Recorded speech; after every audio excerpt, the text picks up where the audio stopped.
Do you know how much respect Jinpachi Ego has for Rin Itoshi and for Ryuzen Shido? Or for Barou? And friends, this is today's video. You'll see how much respect Jinpachi Ego has for each relevant player in Blue Lock.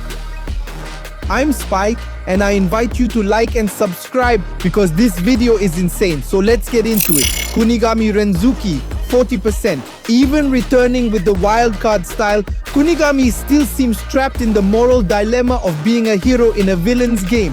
Jinpachi respects his physical strength, his kick and sense of honor, but all that seems outdated on a field where ego rules. To him, Kunigami is predictable, and predictability isn't worthy of attention.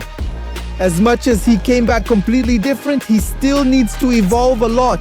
And since he was cut from Blue Lock, only returning via wildcard, the respect percentage Ego has for Kunigami it's only 40% really.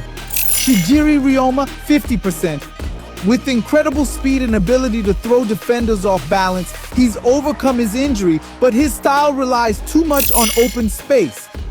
In Ego's mind, he can't maneuver in tight spaces, which greatly affects his percentage. So he remains at 50%.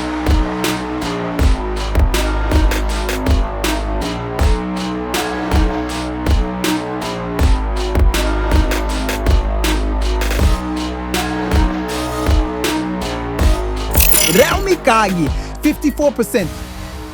The versatile brain of Blue Lock, an elite player with great vision, but from Ego's perspective, he never broke out of a supporting role. Real is complete, yes, but never alpha. And in Ego's world, only those who want to dominate the entire field earn full respect. He has talent, but lacks hunger.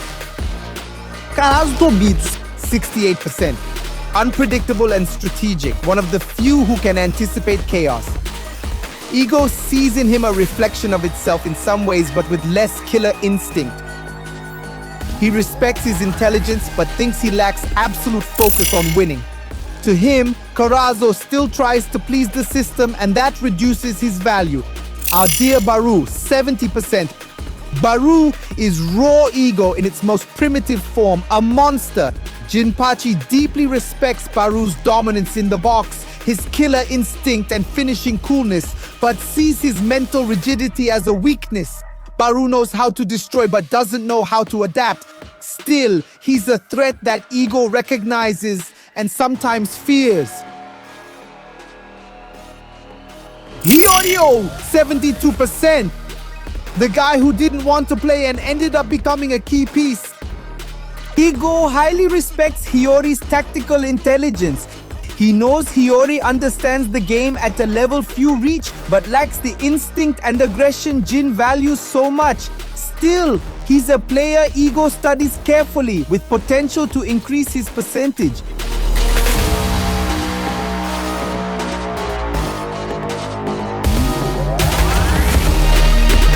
But the football madman, the ball artist, Ego respects him at 76%, not for efficiency, but for playing with a madman's heart and a creative genius's mind. Bachira doesn't follow plans. He creates his own script within the game, which Ego loves when it works. He's made it clear Bachira is essential for bringing chaos to the game, but needs more consistency to improve his rating. Ego prioritizes players who are decisive in front of goal, while Bachira excels at unsettling defenses and creating opportunities. Mas a solução é fácil. Temos que meter os golaços também. Isagi, vai, passa!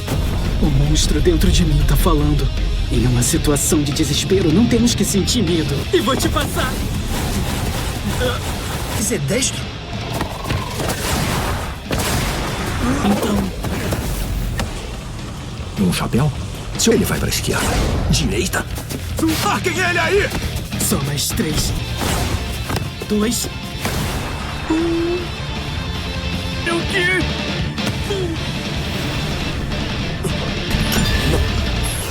Isso, Bachira! Nagi Seishiro, man who carries the wild spirit of improvisation. Ego respects Nagi at about 83%. And why? Because Nagi represents what he doesn't teach, pure talent, the ability to create impossible goals without relying on anyone. Ego sees Nagi as a rare piece, not for being obedient, but for being unpredictable. And in Ego's world, those who break patterns with killer instinct earn points. É uma boa chance. Inicia. Minha mente.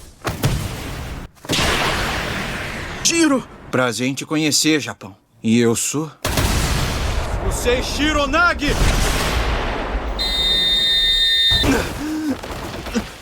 Ué?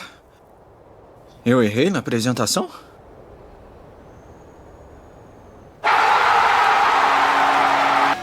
Using Shido, just a player, but a symbol, Shido commands respect without raising his voice. Ego sees him as a silent rival who understands the game beyond physical aspects. Yet Ego doesn't view him as a pure striker or hungry enough to dominate the top. He's respected but not feared enough. To Ego, Shido still relies too much on other players.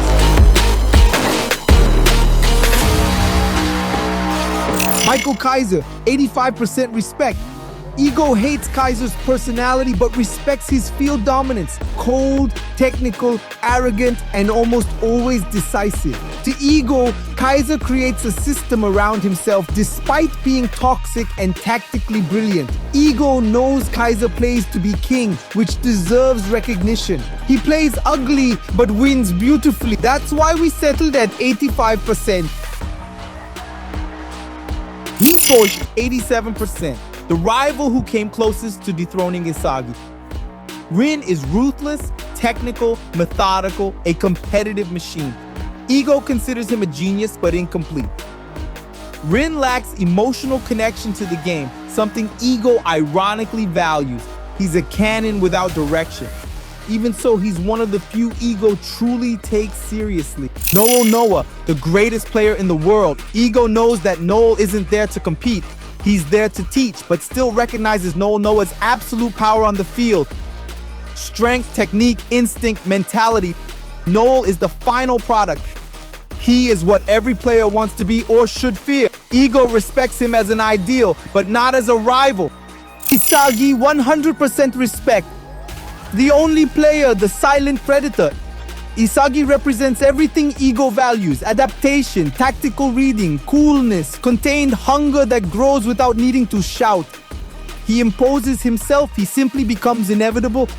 Ego not only respects him but recognizes him as his greatest rival ever, and deep down perhaps the only one who mastered his own language. He sees the field before the play even begins, and Isagi was the only player who defeated Ego in the Blue Lock project, which he acknowledges, hence the 100% rating. Jinpachi respects Ego above all, doesn't care about status, titles, or shouting. He looks inside each player and asks, are you here to survive or to be king? For them, only a few deserve to be at the top. And my friends, I'm Spike. If you enjoyed this video, drop a like and subscribe to the channel. We're in this together, and I'll see you in the next video. Thanks!